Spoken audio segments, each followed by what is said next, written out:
நெஞ்சோடு கலந்தவளே, என் உயிரோடு உறைந்தவளே, எனக்காக பிறந்தவளே, என் உயிரே.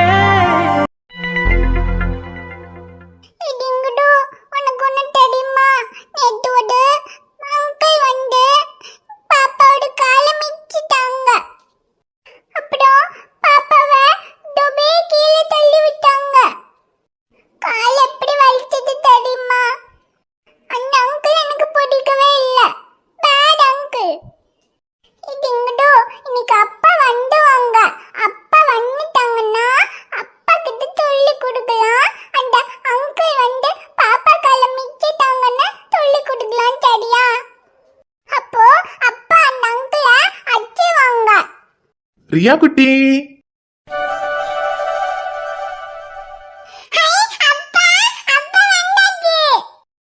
செல்ல குட்டி, அப்பா வந்துட்டேன்.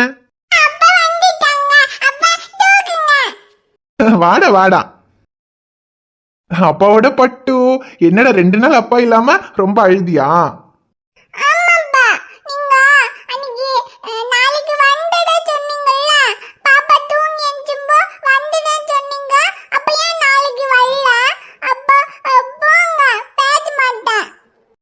சாரிடா அம்மோ, பாப்பா தூங்கி எந்திரிக்கும் போது அப்பாவால வர முடியல, அதான் இப்ப வந்துட்டேனே.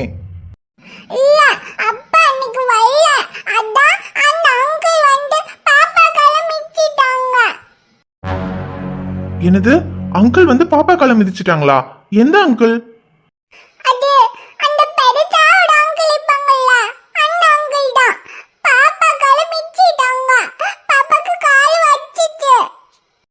இவ என்ன சொல்றா? அங்கிள் காலை மிதிச்சிட்டாங்கன்னு சொல்றா. யாருடா? கதிர் பெரியப்பாவா?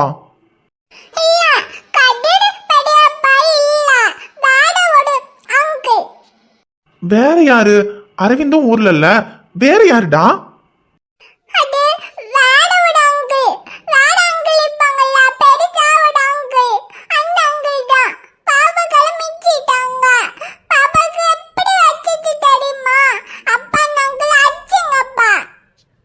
இவ யார சொல்றானே தெரியல.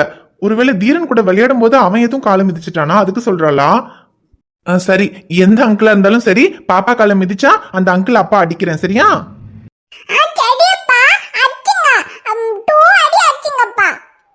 சரிடா அம்மோ, 2 அடி என்ன 4 அடி அடிக்கிறேன், போதுமா?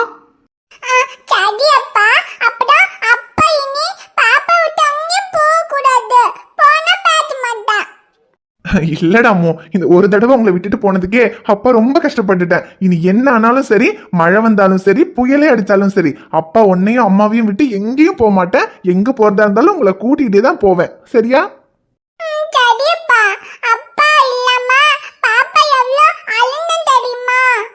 ஐயோ தெரியுமே, அப்பா போன் பண்ணும்போதெல்லாம் பாப்பா அழுதுட்டே தானே இருந்த, அப்பாவுக்கு கேட்டுச்சே.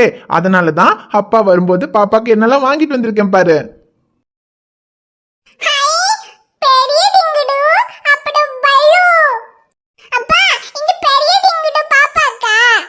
ஆமாண்டாமோ, இதெல்லாம் உனக்கு இல்லாம பின்ன வேற யாருக்கு? உனக்கு தான் அப்பா வாங்கிட்டு வந்திருக்கேன். இப்ப அப்பா மேல கோவம் போயிடுச்சா?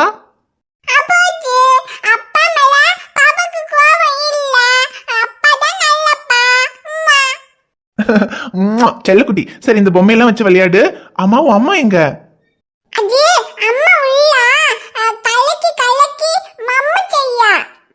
ஓ, கலக்கி கலக்கி மம்மு செய்யறா.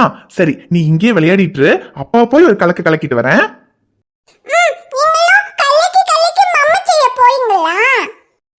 ஆமா, அப்படியும் சொல்லலாம்.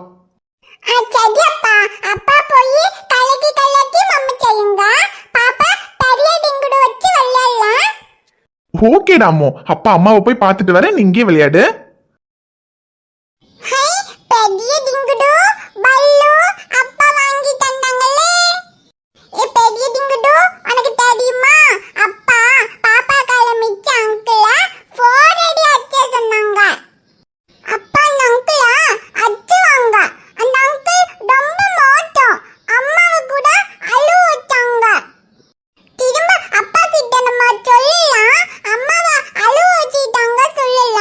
அப்பா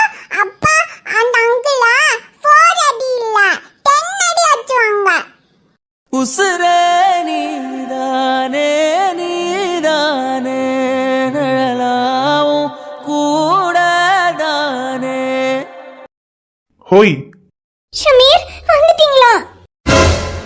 யேஷு என்னாச்சுடி? உங்களை எப்ப பாப்பேன்னு காத்துட்டு இருந்தாங்க. உங்களை பார்த்ததுக்கு அப்புறம் தாங்க எனக்கு உயிரே வருது. யேஷுமா என்னாச்சுடி? 2 நாள் என்னை பார்க்காம ரொம்ப மிஸ் பண்ணிட்டியா? நானும் தாண்டி உன்னை ரொம்ப மிஸ் பண்ணிட்டேன். அதனாலதான் இன்னைக்கு நைட்டு வர்றதா இருந்தேன். என்னால நைட்டு வரைக்கும் சத்தியமா இருக்க முடியாதுன்னு தோணிருச்சு. அதான் சுதாகர் டாக்டர் கிட்ட என்ன ஏதுன்னு பாருங்க, ஏதாவது இருந்தா கால் பண்ணுங்க, நான் வரேன்னு சொல்லி காலையிலேயே கிளம்பி வந்துட்டேன். ஆனா இந்த முறை உங்க 2 பேரையும் தனியா விட்டுட்டு போனதுல ஒண்ணு மட்டும் நல்லா புரிஞ்சுக்கிட்டேன். என்னால உங்க 2 பேரையும் விட்டு ஒரு நாள் கூட இருக்க முடியாது. என்னாலையும் தாங்க.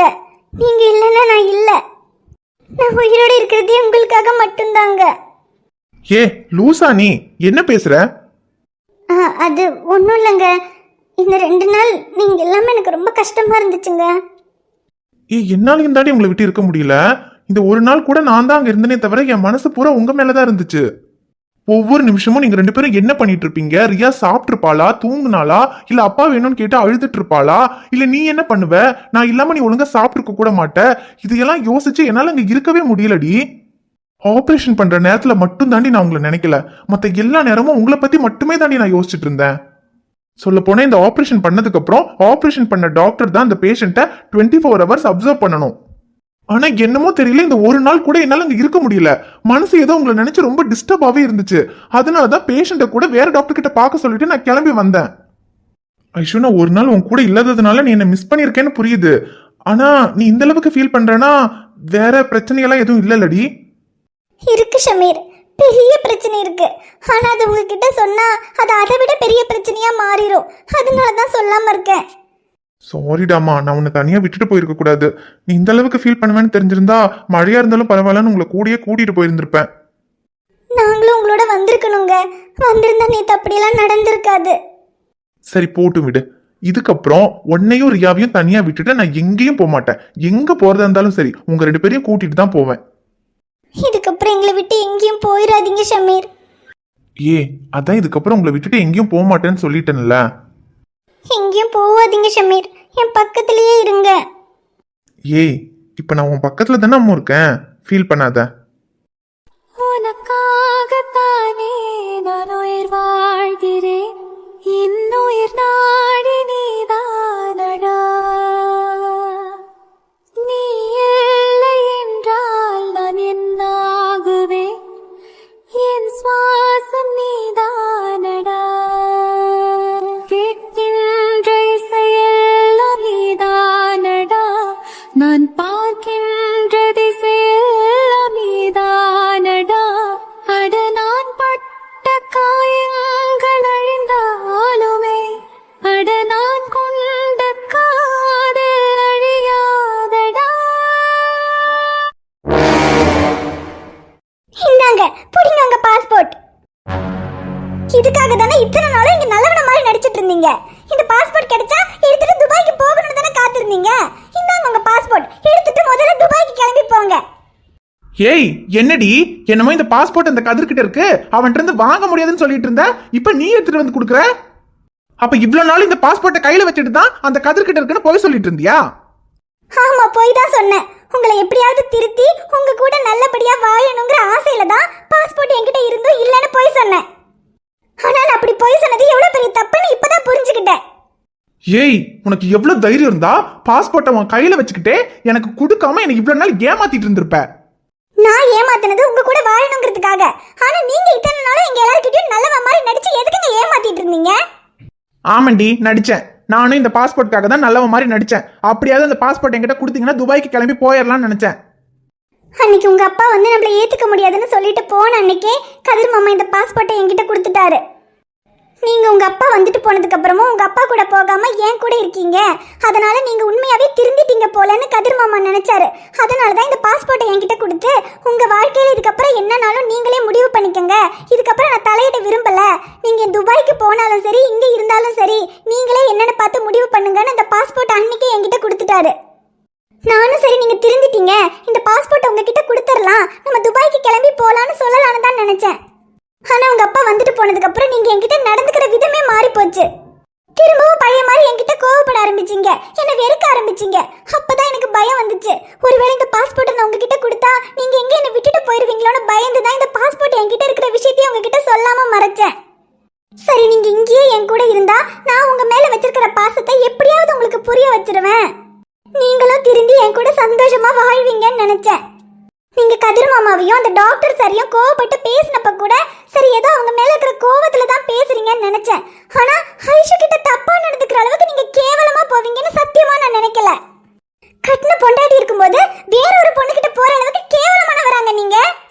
ஏய் ஆமாண்டி, கேவலமானவன் தான். அதுக்கு இப்ப என்னங்கிற? அப்புறம் பொண்டாட்டிங்கிறியே, நீ என் பொண்டாட்டின்னு நான் சொன்னனா?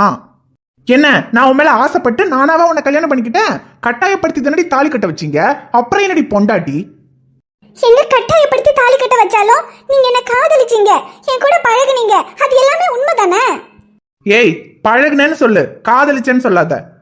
நீ கிடைக்கிறதுக்காக காதலிக்கிற மாதிரி நடிச்சேன். அப்புறம் பழகுன பொண்ணுங்களுக்கெல்லாம் தாலி கட்டி பொண்டாட்டி ஆக்கிக்கணும்னா நான் எவ்வளவு பொண்ணுங்களுக்கு தான் தாலி கட்டி பொண்டாட்டி ஆக்கிக்கிறது?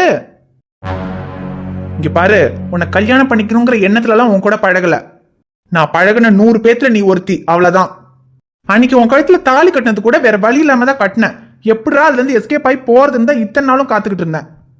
அப்புறம் நான் உன்னை பொண்டாட்டியா ஏத்துக்கிட்டு உன் கூட வாழ்வேன்ற நம்பிக்கையில இந்த பாஸ்போர்ட்டை கொடுக்காம மறைச்சு வச்சிருந்தேன்னு சொன்னீங்க.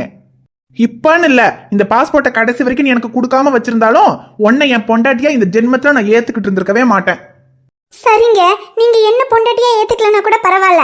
ஆனா இப்படி அடுத்தவங்க பொண்டாட்டி மேல ஆசைப்படுறீங்களே, அது தப்பு இல்லையா? நான் அவ மேல ஆசைப்பட்டது என்னமோ உண்மைதான். ஆனா அவ மேல ஆசைப்பட்டதுக்காக மட்டும் நான் அவகிட்ட போல. அந்த டாக்டரை பழி வாங்கணுங்கிறதுக்காக தான் அவகிட்ட போனேன். அந்த சக்தி மட்டும் கொஞ்சம் லேட்டா வந்திருந்தோம், அந்த டாக்டரை நான் கடைசி வரைக்கும் அழ வச்சிருந்திருப்பேன். ச்சே, மிஸ் ஆயிடுச்சு. நீங்க பண்றதெல்லாம் பெரிய பாவங்க. பாவம் புண்ணியம் இத பத்தி எல்லாம் நீ என்கிட்ட பேசாத. நான் என்ன பண்ணணும்னு எனக்கு தெரியும். அப்புறம் அவகிட்டன்னு இல்ல, இன்னும் வேற எவகிட்ட வேணாலும் போவேன். உன்னால என்னடி பண்ண முடியும்? நீங்க யார்கிட்ட வேணாலும் போங்க, ஆனா இதுக்கப்புறம் இந்த ஊர்ல இருக்காதீங்க. இங்க இருக்கிறவங்களுக்கு தேவையில்லாம நீங்க பிரச்சனை பண்றதை விட என் கூட நீங்க இருக்கலனாலும் பரவாயில்ல, என் வாழ்க்கை என்னன்னாலும் பரவாயில்ல. நீங்க கிளம்பி துபாய்க்கு போங்க, இங்க இருக்கிறவங்களாவது நிம்மதியா இருக்கட்டும். இந்த பாஸ்போர்ட் கிடைச்சா கிளம்பி துபாய்க்கு போகணும்னு தான் இத்தனை நாளும் காத்துட்டு இருந்தோம். இப்ப பாஸ்போர்ட் கிடைச்சிருச்சு. ஆனா இந்த டாக்டரை பழி வாங்காம இங்க இருந்து போகவும் முடியாதே. டாக்டர், உன்னை பழி வாங்காம இந்த ஊர்ல இருந்து நான் போக மாட்டேன்டா. அப்படியே நான் போறதா இருந்தாலும் உன்னை கடைசி வரைக்கும் அழ வைக்கிற மாதிரி ஏதாவது ஒரு விஷயத்த பண்ணிட்டு தாண்டா போவேன். அப்புறம் சக்தி, இன்னைக்கு நீயும் என் மேல கை வச்சுட்டல, உன்னையும் நான் சும்மா விட மாட்டேன்டா. என்னைக்கா இருந்தாலும் உன் சாவு என் கையால தான்டா. ஹாய் ஃப்ரெண்ட்ஸ், எல்லாரும் எப்படி இருக்கீங்க? நிச்சயமா நலமா இருப்பீங்கன்னு நம்புறோம். இன்னைக்கு வீடியோ டைமிங் ரொம்ப கம்மியா இருக்கும், தயவு செஞ்சு மன்னிச்சிருங்க. அதுக்கு காரணம் என்னன்னு சொல்றோம். அதுக்கு முன்னாடி வீடியோ முடிஞ்சிருச்சு. இதுக்கப்புறம் கேட்கறதுக்கு விருப்பம் இருக்கிறவங்க மட்டும் கேட்கலாம், மத்தவங்க ஸ்கிப் பண்ணிடலாம். இன்னைக்கு வீடியோ டைமிங் கம்மியானதுக்கு காரணம் வேற ஒண்ணும் இல்ல, இன்னைக்கு மேடம்க்கு பிறந்த நாள். ஆமா ஃப்ரெண்ட்ஸ், நான் ஒழுங்கா வீடியோ தான் எடுத்துக்கிட்டு இருந்தேன். அப்பாவும் பொண்ணும் சேர்ந்து பர்த்டேக்கு விஷ் பண்றேன்னு சொல்லி என்ன வீடியோ எடுக்க விடாம பண்ணிட்டாங்க. அதனால தான் வீடியோ டைமிங் கம்மியாயிடுச்சு. என்ன எதுவும் சொல்லாதீங்க, எதுனாலும் அப்பா கிட்டயும் பொண்ணுகிட்டயும் கேட்டுக்கங்க. ஆமாங்க, வருஷத்துல ஒரு நாள் வருது பிறந்த நாள், அன்னைக்கு கூட வீடியோ தான் எடுப்பேன்னு உட்காந்து எடுத்துக்கிட்டு இருந்தா எப்படிங்க? அதனால இன்னைக்கு ஒரு நாள் டைமிங் கம்மியானதுக்கு மன்னிச்சிருங்க, நாளையில இருந்து கரெக்ட் பண்ணிக்கலாம். ஓகே ஃப்ரெண்ட்ஸ், அப்புறம் சேனல் ஸ்டார்ட் பண்ணி 3 வருஷத்துக்கு மேலே ஆகுது. இந்த 3 வருஷத்தில் எந்த வருஷமும் பர்த்டேனெல்லாம் சொன்னதில்லை, இந்த வருஷம் தான் சொல்லியிருக்கோம். அதுக்கு காரணம் நிறைய பேர் வீடியோ மட்டும் பார்த்துட்டு கமெண்ட் மட்டும் பண்ணாமல் அதையும் தாண்டி நிறைய விஷயங்களை எங்களை கேர் பண்ணியிருக்கீங்க, எங்களுக்கு சப்போர்ட் பண்ணியிருக்கீங்க. அதனால இப்போ நீங்களும் எங்கள் ஃபேமிலி தான், அதனால தான் எங்கள் சந்தோஷத்தை உங்ககிட்டயும் ஷேர் பண்ணுறோம். ஆமாம் ஃப்ரெண்ட்ஸ், இப்போ மாதிரியே உங்களுடைய அன்பையும் ஆதரவையும் இன்னும் எப்போவுமே நீங்கள் எங்களுக்கு கொடுக்கணும்னு கேட்டுக்கிறோம். இந்த எண்ணுயிரே கதையும் தாண்டி ஷமீர், ஐஷு, ரியா, பப்பான்னு எங்க மேல பாசம் காமிக்கிற உங்க எல்லாருக்குமே ரொம்ப நன்றி. இந்த பாசம் எப்பவுமே இதே மாதிரி இருக்கணும். ஓகே ஃப்ரெண்ட்ஸ், ரொம்ப நேரம் பேசி போர் அடிக்க விரும்பல. வீடியோ பிடிச்சிருந்தா மறக்காம வீடியோவுக்கு ஒரு லைக் பண்ணுங்க, கமெண்ட் பண்ணுங்க, ஷேர் பண்ணுங்க. சேனலை சப்ஸ்கிரைப் பண்ணாம பாத்துக்கிட்டு இருந்தீங்கன்னா மறக்காம சப்ஸ்கிரைப் பண்ணுங்க. ரியா பாப்பா உங்களை பார்க்க நாளைக்கு வரேன். பை.